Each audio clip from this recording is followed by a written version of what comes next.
Movie शुरू होते ही हमें 3000 साल से भी पहले का टाइम दिखाया जाता है, जिसमें हमें मिस्र मुल्क दिखाया जाता है, जिसका राजा फिरौन था। वो एक लड़की को बहुत पसंद किया करता था, लेकिन वो लड़की उसकी बजाय उसके प्रीस्ट को पसंद करती थी, जो कि बहुत पावरफुल था। वो मरे हुए लोगों को जिंदा भी कर सकता था। अब ये प्रीस्ट उस लड़की से मिलने जाता है जिसे फिरौन पसंद करता था। ये दोनों एक साथ बातें कर रहे होते हैं कि तभी फिरौन भी यहाँ पर आ जाता है। वो इनको एक साथ देखता है तो उसे बहुत गुस्सा आता है। वो इनकी तरफ बढ़ता है इन्हें मारने के लिए, लेकिन ये दोनों उसी फिरौन को मार देते हैं। वो लड़की उस प्रीस्ट से कहती है कि इससे पहले ये लोग तुम्हें कुछ करें, तुम यहाँ से भाग जाओ और मैं खुद को मार लूंगी। और तुम तो मरे हुए लोगों को वापस ला सकते हो ना, तो तुम मुझे वापस ले आना। और इसके बाद वो लड़की खुद को मार लेती है। प्रीस्ट को फिरौन के लोग वहां से ले जाते हैं, लेकिन फिर प्रीस्ट के लोग उस डेड बॉडी को चुरा लेते हैं और अब प्रीस्ट उस पर रिचुअल करने लगता है उसे जिंदा करने के लिए। लेकिन तभी वहां पर फिरौन के लोग दोबारा से आ जाते हैं, जो कि उस प्रीस्ट को पकड़ लेते हैं।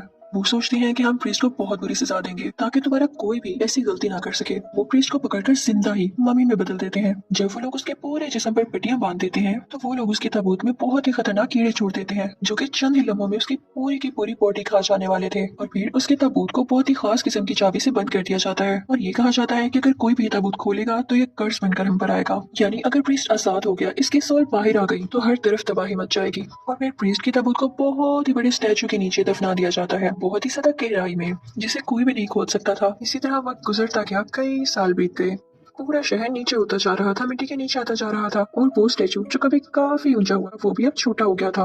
ये एक ऐसी जमीन थी जिसके लिए कई लोग लड़ते थे, कई जंगें होती थीं कि इस जमीन को जीत लिया जाए। लेकिन किसी को भी नहीं पता था कि इसके अंदर प्रीस्ट की डेड बॉडी है, यानी प्रीस्ट की मम्मी है। लेकिन उसकी पावर्स आज भी मौजूद है। इस जमीन के नीचे कई 100 सालों से वो ताकत जमा हो रही है, जो कि एक शैतानी ताकत में बदल रही है। अब इसी जगह पर एक फ्रेंच सोल्जर भागते भागते आता है और उसके पीछे कुछ लोग होते हैं, लेकिन वो सोल्जर चलते चलते स्टैचू के बिल्कुल पास पहुंच जाता है। ये एग्जैक्ट वही स्पॉट था जहाँ पर उस प्रीस्ट की मम्मी थी। जो लोग इसके पीछे थे वो डर कर भागने लगते हैं और उनके जाते ही जमीन में कुछ होने लगता है। उसकी मिट्टी ऊपर आने लगती है। उस फ्रेंच सोल्जर का नाम रिक होता है। वो भी ये देख के घबरा जाता है और तभी उस रेत से एक शक्ल बनने लगती है और वो भी परेशान होकर यहाँ से चला जाता है।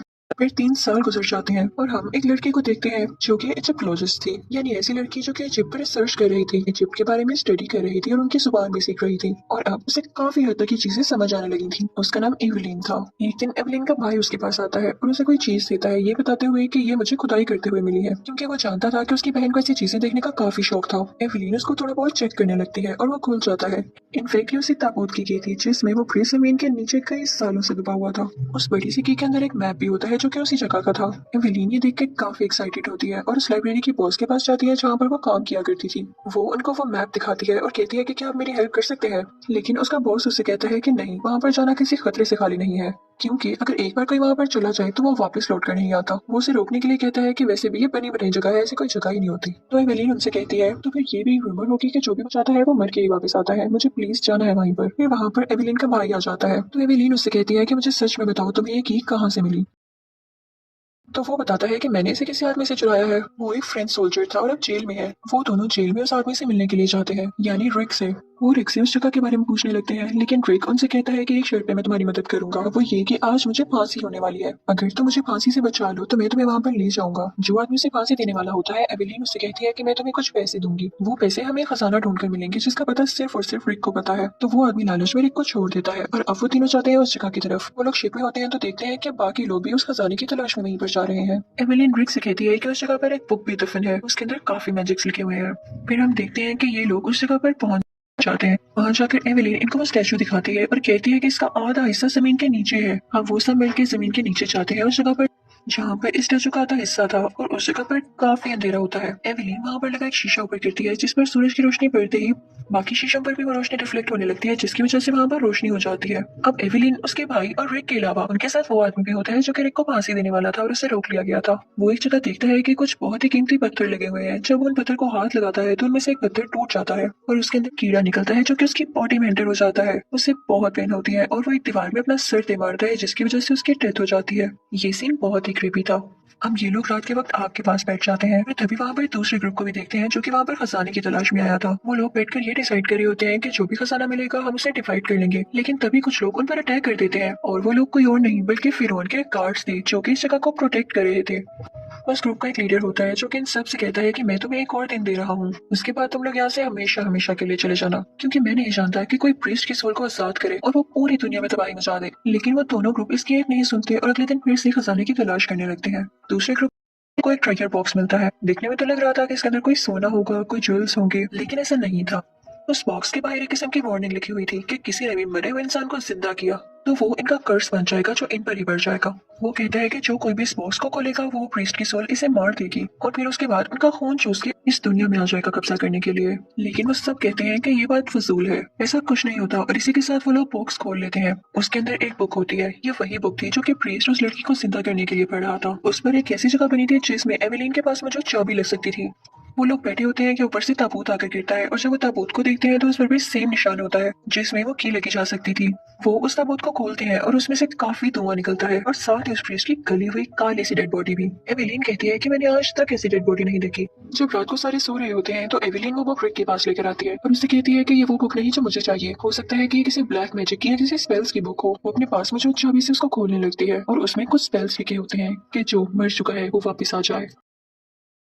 और जैसे ही वो ये बोलती है तो प्रीस्ट की पड़ी हुई मम्मी में जान आ जाती है और कई तरह के कीड़े इन पर अटैक कर देते हैं जिनसे बचते हुए एवेलिन बाकी सबसे लहता हो जाती है। प्रीस्ट की मम्मी उस आदमी के पास जाती है जिसने वो वार्निंग के बावजूद बॉक्स खोला था। वो उसकी आंखें निकालकर खुद में लगा लेती है और अब बढ़ती है एवेलिन की तरफ। रिक इन पर कई गोलियां चलाता है और फिर जब वो वहाँ से बाहर आ रहा होता है तो इनका सामना फिर उनके गार्ड के कुछ लोगों से होता है। वो कहते हैं कि मैंने तुम्हें कहा था ना कि यहाँ से चले जाओ, तुम लोगों ने ही इस मम्मी को खोला है, अब भुगतो दो इसको क्योंकि ये सबको मार देने वाली है। रिक एवेलिन से कहता है कि हम यहाँ से चले जाते हैं लेकिन एवेलिन कहती है कि हमने उस मम्मी को जिंदा किया है और हम ही उसे मारेंगे। अब हम देखते हैं कि पूरे शहर के हालात बदलने लगे हैं।